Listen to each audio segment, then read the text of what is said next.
Grabe, naiiyak talaga ako sa seller na to. Eto ha, hindi lang sa seller.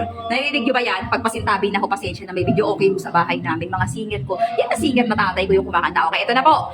Babe, naiiyak ako sa seller. Alam nyo kung bakit? 1, 2, and 3. Okay, tatlo lang naman na high-end eyeglasses yung pinadala niya sa atin. Hindi to pipitsugin mga pangga. Pero ang presyo, hindi ko na sabihin. Ha? Hindi pipitsugin ang quality and performance dahil may pa-high-end box, may pa ganito at may pa-new pa siyang inclusion once na chinek out nyo. Tapos ang itsura, babe, ng sunglasses ng eyeglasses nila panalong-panalo. Isa-isahin ko sa inyo. Wait lang, lagayan pa lang ha.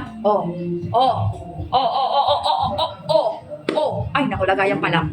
Grabe, nakaka-amaze talaga pangga ko. Napakasulit na, pero babe, hindi mo pagkakamalang napakamura lang pala. Kasi babe, lagayan pa lang high-end na. Kung ipabigyan ko kayo ng tip, kung pang-regalo good as good yan, tingnan mo naman. Tingnan mo naman. Babe, kahit anong buka ang gawin mo dyan, bukang-buka yan. Tingnan mo mga pangga ko, pwedeng-pwede siya. Babe, ayan no. Ay, naku. Tapos ito, anti-blue light na rin to. Babe, sa mga nag-gadget, ayan, goods na goods yan. Ito yung isang appearance niyan, mga pangga.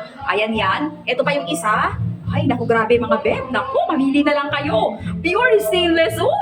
Stainless. Stainless yung pinaka-frame. Pinaka-frame na. Ay, grabe guys. Naka-discount sale sila ngayon. Huwag niyong sayangin. Maglalagay ako ng link dyan sa baba. Ito ha, kung kursunada nyo. Yung mga ganitong klaseng mga sunglasses, eyeglasses lang to. Eyeglasses, i-check nyo na yan para hindi sayang ang pera. Eto, kung bibili ka lang ng sunglasses, bakit ba sunglasses? Kung bibili ka lang ng eyeglasses, make it sure yung may kwenta. Please lang, yung may kwenta. Ha?